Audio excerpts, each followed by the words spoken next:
Hello guys, कैसे हैं आप सब लोग। Myself Yashi, welcome back to my channel. Last video में हमने जर्नल बनाना तो सीख लिया। बिजनेस में जो भी ट्रांजेक्शन्स होती हैं उसका रिकॉर्ड करना ही जर्नल है। तो आज की वीडियो में जो हमारा टॉपिक है वो है लेजर्स तैयार करना। हमने बिजनेस में ट्रांजेक्शन्स तो कर ली, तो उसका रिकॉर्ड हमने जर्नल में कर लिया। लेजर्स में हम क्या करते हैं, उस रिकॉर्डिंग का बैलेंस निकालते हैं कि हमने जिस भी बंदे का लेजर्स बनाया है उसका हमारा बैलेंस डेबिट हुआ या हमारा बैलेंस क्रेडिट हुआ। तो टॉपिक लेजर्स यानी खाते बनाना। अब कोई पर्सन है, एक पार्टिकुलर नाम से पर्सन है, उससे हमने महीने में काफी सारी ट्रांजैक्शंस की हैं, तो जनरल एंट्री तो उसकी उतनी ही बनेगी जितनी उससे ट्रांजैक्शन की हैं और जिस डेट में ट्रांजैक्शंस की हैं। लेकिन लेजर सिर्फ उस बंदे का एक बनेगा। उस बंदे के लेजर्स के हिसाब से हमें पता चल जाएगा कि वो डेबिट में जा रहा है या क्रेडिट में जा रहा है। सपोज कीजिए कोई रामजी नाम से बंदा है, कोई कंपनी है, सपोज ऐसे ही नाम दे देते हैं भगवान लिमिटेड। ये एक फर्म है, इसमें कोई रामजी नाम से बंदा है, कोई श्यामजी नाम से बंदा है, कोई शिवा नाम से बंदा है। ये हमारा कोई पर्सन है। 31 मार्च तक इस पर्सन ने टोटल 30 ट्रांजैक्शंस किए हैं। ये फर्म है और इस फर्म में ये बंदा है और इसने 31 मार्च तक 30 ट्रांजैक्शंस किए हैं। तो हम इसके जनरल कैसे बनाएंगे? इसके जनरल हम 30 ही बनाएंगे। जिस डेट में 31 मार्च तक जिस डेट में ट्रांजैक्शन किए उतने हम 30 जनरल बना लेंगे। लेकिन जो इसका लेजर बनेगा वो इस 30 ट्रांजैक्शन का लेजर एक ही बनेगा। एक लेजर से हमें पता चल जाएगा कि राम जी का इस फर्म में डेबिट बैठ रहा है या इस फर्म में क्रेडिट बैठ रहा है। हमें बहुत सारे लेजर्स बनाने की जरूरत नहीं पड़ेगी। एक पर्सन का एक ही लेजर बनता है। लेजर के नाम रिपीट नहीं होते। अगर किसी भी क्वेश्चन में राम जी 10 बार आ रहा है तो लेजर एक ही बनेगा। राम जी का लेजर ऑफ लेजर, वही अपना ऊपर 2 लाइन खींचेंगे, इसके पार्टीशन करेंगे। कैसे कैसे डिवाइड करेंगे इसे? जिस डेट में ट्रांजैक्शन हुई है डेट, पार्टिकुलर जिस डेट में ट्रांजैक्शन का लेन देन हुआ है, जेएफ डेबिट शॉर्ट में लिख देती हूं, फिर से date, particular, JF then credit. JF, what is JF? Journal folio. जैसे हमने जर्नल का फॉर्मेट बनाया था तो उसमें हमने लिखा था एलएफ। एलएफ का क्या मतलब था? Ledger folio. कोई भी क्वेरी हो तो आप मुझसे कमेंट करके पूछ सकते हैं। लेजर फोलियो, लेजर फोलियो में हमने जर्नल के एलएफ में क्या लिखना था? लेजर फोलियो, मतलब कि जिस पेज नंबर पे लेजर बुक में लेजर बनता है उसका पेज नंबर हमें जर्नल में रिकॉर्ड करना था उस एंट्री का। ऐसे ही यहाँ पे है जेएफ। जेएफ में क्या होता है? Journal folio. जो भी हमारी ट्रांजैक्शन हुई है वो जर्नल एंट्री की जिस बुक में हुई है उसका पेज नंबर हम यहाँ लिखेंगे कि ये 10 जर्नल एंट्री का हमारा लेजर है। यहाँ लेजर का नाम लिखेंगे, परचेज अकाउंट या राम जी अकाउंट या फर्म के नाम से या कैश अकाउंट, जो भी अकाउंट होगा उसका नाम लिखेंगे यहाँ, और यहाँ पे उसकी डेट लिखेंगे, यहाँ पे उसका पार्टिकुलर, यहाँ पे जनरल एंट्री, जिस जनरल एंट्री का हम लेजर बना रहे हैं उसका यहाँ पेज नंबर, यहाँ पे डेबिट वाली अमाउंट, यहाँ पे डेट, पार्टिकुलर, यहाँ पे क्रेडिट वाली अमाउंट का जनरल फॉलियो और यहाँ पे क्रेडिट। इस तरीके से हम इसका फॉर्मेट बनाएंगे। सपोज कीजिए हमारी कोई बुक है, ये हमारी लेजर की बुक है, ये हमारी लेजर की बुक है और ये हमारी जर्नल की बुक है। तो हमने इसमें जर्नल एंट्री का रिकॉर्ड रख रखा है और इधर हम लेजर बनाएंगे तो इसका पेज नंबर हम यहाँ जेएफ में लिखेंगे और ये लेजर का पेज नंबर एलएफ में लिखेंगे यहाँ पे कि ये किस एंट्री का किस पेज नंबर पे है। दोनों ही बुक्स अलग अलग होती है, जर्नल की अलग होती है और लेजर्स की अलग होती है। तो दोनों का पेज नंबर लिखा जाता है कि किस एंट्री का लेजर बना रहे हैं, किस लेजर का एंट्री है। दोनों का रिकॉर्ड हम यहाँ रखते हैं।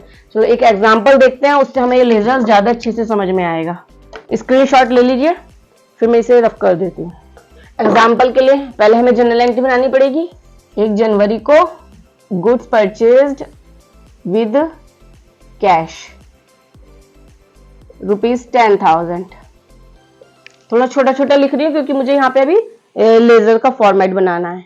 गुड्स परचेज 2 जनवरी को to Anil ₹2,000। Cash received from Sita ₹20,000। सब तरीके की एक एक एंट्री करके मैं आपको बता रही हूँ कि सब एंट्री का किस तरीके से आप लेजर में पोस्टिंग करेंगे। कैश 4 जनवरी को कैश पेड टू अनिल ₹500। 5 जनवरी सैलरी पेड ₹1000। इन पांचों एंट्री को पहले हम सॉल्व करते हैं, फिर इनसे लेजर्स बनाते हैं। अपनी अपनी वीडियो को पॉज कर दीजिए और इन्हें अपने आप जल्दी जल्दी सॉल्व कीजिए और आगे मैं कराती हूँ। फिर गुड्स परचेज्ड विद कैश ₹10,000। माल खरीदा है 10,000 रुपए का। अपने रूल्स पे आ जाते हैं। डेबिट का क्या रूल्स होता है? व्हाट कम्स इन और व्हाट गोज आउट। तो हमारा डेबिट का क्या रूल है? What comes in. हमारे पास क्या आया? माल खरीदा हमने, विद कैश में खरीदा तो माल आया। माल के लिए क्या लगाते हैं? Purchase. Purchase account debit 10,000। What goes out, जब हमने माल खरीदा और कैश में खरीदा तो क्या जाएगा हमारे पास से? पैसा जाएगा। वही जनरल एंट्री का format, to cash account 10,000। Narration वही बनेगी, being good purchased. Next entry good purchase to Anil. What comes in, माल खरीदा है, अनिल से खरीदा है। What comes in, purchase, goods आया, purchase account debit 2000। What goes out, nothing, कुछ भी नहीं दे रखा इसमें, तो कुछ भी नहीं किया हमारे पास से, क्योंकि इसमें पार्टिकुलर बंदे का नाम दे रखा है, तो इट मींस ये क्रेडिट की एंट्री हो गई। तो क्रेडिट की एंट्री में कौन सा रूल लगेगा? The receiver debit, the giver credit. तो यहाँ पे गिवर कौन है? अनिल। तो टू अनिल 2000। रूल्स में यहाँ मेंशन नहीं कर रही हूँ, लास्ट वीडियो में सब आपको डीपली समझा रखा है। नेक्स्ट एंट्री नरेशन बना लेंगे। Good purchase to Anil, cash received from Sita. What comes in, हमारे पास क्या आया? कैश रिसीव्ड हो रहा है सीता से, तो कैश आ गया। Cash account debit 20,000 Anil. Anil account debit 500। What goes out, क्या जा रहा है हमारे पास से जब कैश पेड किया? To cash account 500। नरेशन बना लेंगे। To cash paid, being cash paid to Anil. Next entry 5 जनवरी को सैलरी पेड। हमने तो पेड किए, कुछ भी नहीं आया। लेकिन हमारा तीसरा रूल क्या कहता है? Loss and expenses debit. जब हमने पेड किया तो हमारे लिए एक्सपेंसेस हो गया 1000 और हमारे पास से गया क्या? सैलरी तो हम कैश में ही देंगे। Cash account 1000 being salary paid ₹1000। ठीक, ये तो हमारा पुराना रिवीजन हुआ। अब हमें इनसे क्या करना है? पहले हमें किस किस के लेजर बनाते हैं। अभी मैंने बताया था कि एक नाम से सिर्फ एक ही लेजर बनेगा। हम पहला लेजर यहाँ पे एक एक एंट्री को लेकर चलते हैं, एक एक लेजर्स बना लेते हैं। परचेज अकाउंट फॉर्मेट हमने जो अभी बनाया था, डेट स्पेस कम है, particular JF debit, date particular JF credit. Purchase account का बना रहे हैं तो पहले परचेज की एंट्री देख लेते हैं। पूरे क्वेश्चन में परचेज की एंट्री कहाँ पे आ रही है। तो फर्स्ट एंट्री परचेज की। एक चीज और याद रखिए कि जिसका भी हम लेजर बना रहे हैं जिस भी नाम से, वो उस लेजर में उसका नाम रिपीट नहीं होगा, उसका नाम नहीं आएगा, उसकी अपोजिट वाली एंट्री उस लेजर्स में आएगी। जैसे अभी हम परचेज का लेजर बना रहे हैं तो यहाँ पे या यहाँ पे परचेज नहीं आएगा, उसके अपोजिट में जो भी एंट्री होगी वो यहाँ पर आएगी। तो हम परचेज के अपोजिट में कौन सी एंट्री है? To cash. नाम तो आएगा टू कैश और अमाउंट आएगी परचेज के सामने वाली। तो 1 जनवरी डेट डाल देते हैं। टू कैश के नाम से ये वाली साइड टू होती है और ये वाली साइड बाय होती है। तो टू कैश अकाउंट 10,000। अब देखते हैं परचेज की एंट्री कहाँ आ रही है। एक ये रही परचेज। परचेज का लेजर है तो परचेज का नाम नहीं आएगा, उसके अपोजिट साइड वाली एंट्री आएगी। उसके अपोजिट साइड वाली एंट्री 2 में है और इधर 2 होता है, इधर बाय होता है। तो 2 में 2 जनवरी को इसी साइड है 2 अनिल के नाम से, अमाउंट 2000। और देखिए कैश परचेज की एंट्री कहीं है और कहीं भी नहीं है, तो इस अकाउंट को हम बंद कर देते हैं। टोटल करते हैं 12,000। अब इधर कोई अमाउंट नहीं है तो हमें दोनों तरफ का टोटल इक्वल करना होता है। तो 12,000, यहाँ 12,000 टोटल हो गया। तो ये जनवरी का लेजर है, तो पूरा जनवरी कितने महीने का होता है, कितने डेट का होता है, 31 तक का, 31 जनवरी तक। मंथ जो होता है 1 जनवरी से स्टार्ट होकर 31 जनवरी तक होता है ना, तो मंथ के लास्ट डे हम पूरा लेजर अपना क्लोज करते हैं। हो सकता है बीच में हमारी कोई एंट्री हो जाए, तो इसलिए बिल्कुल लास्ट डे पे हमें अपना लेजर क्लोज करना होता है 31 जनवरी को। तो बैलेंस इक्वल करने के लिए हमने 12,000 अमाउंट दिया, तो इस 12,000 को हम नाम देंगे बाय बैलेंस CD। CD होता है कैरी फॉरवर्ड।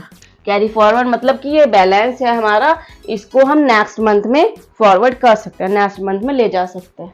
तो इसे बंद करने के लिए यहाँ 31 जनवरी को बंद हुआ है, तो 31 जनवरी के बाद क्या आता है 1 फरवरी, इसे नेक्स्ट मंथ में कैरी फॉरवर्ड कर देंगे।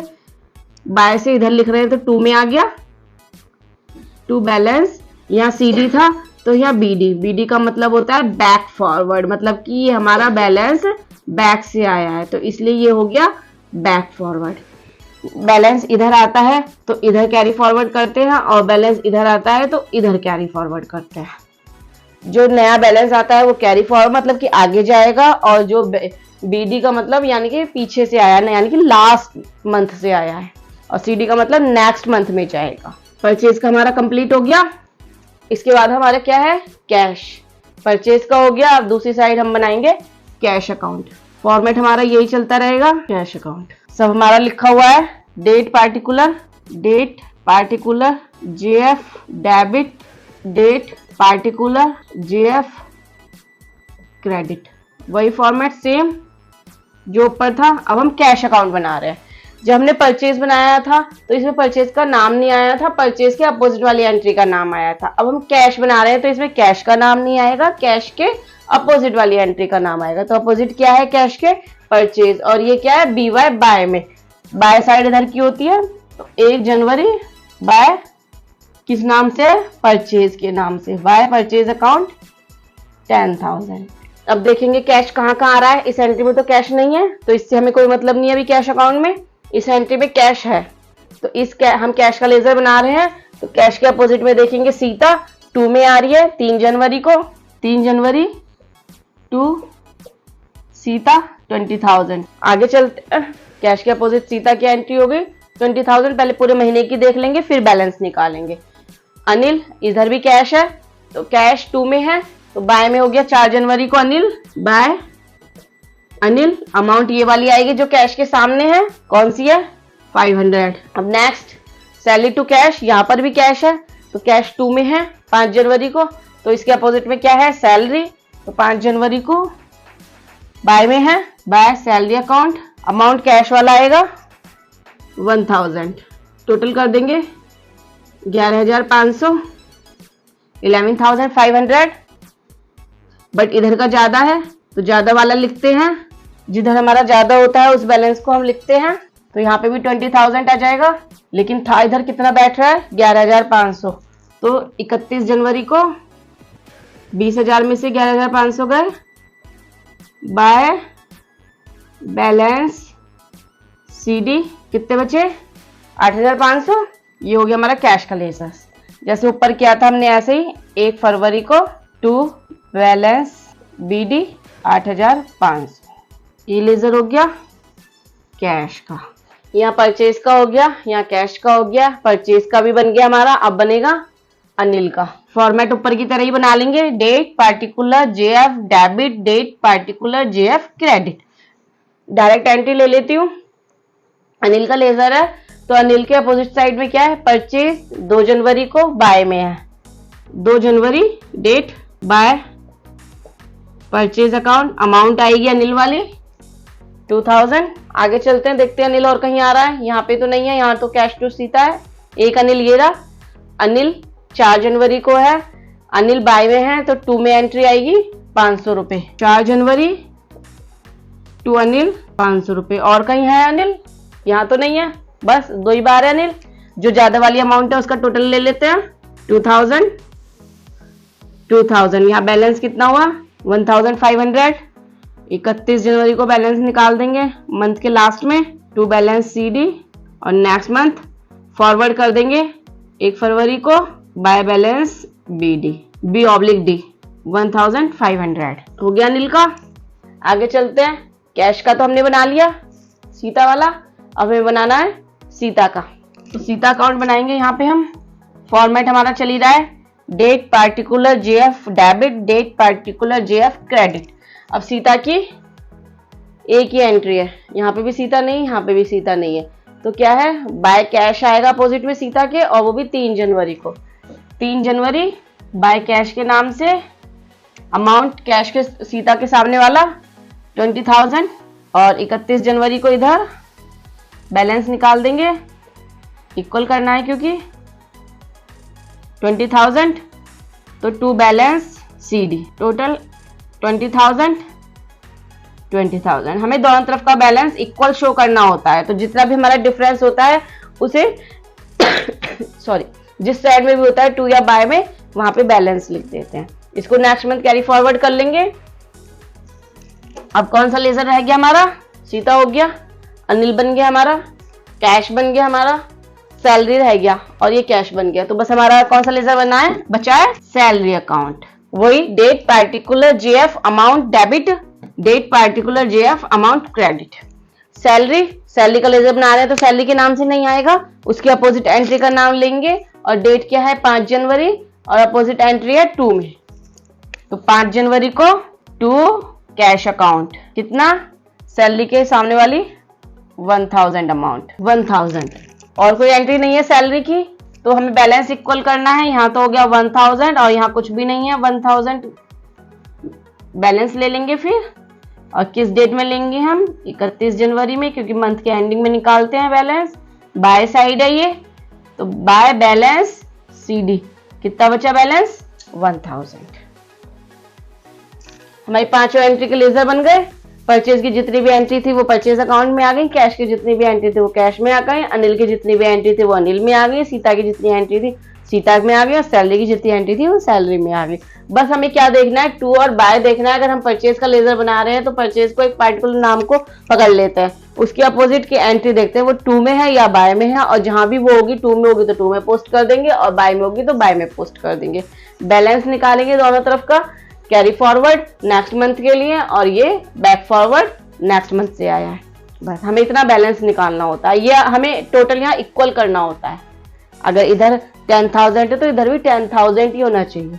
जो भी बैलेंस बचेगा वो CD के नाम से आ जाएगा, और जो भी बैलेंस ऊपर से आएगा उसे बैक फॉरवर्ड बोलेंगे। आपको मेरी वीडियो अच्छी लगी हो तो उसे लाइक करें, शेयर करें, सब्सक्राइब करें। Thank you.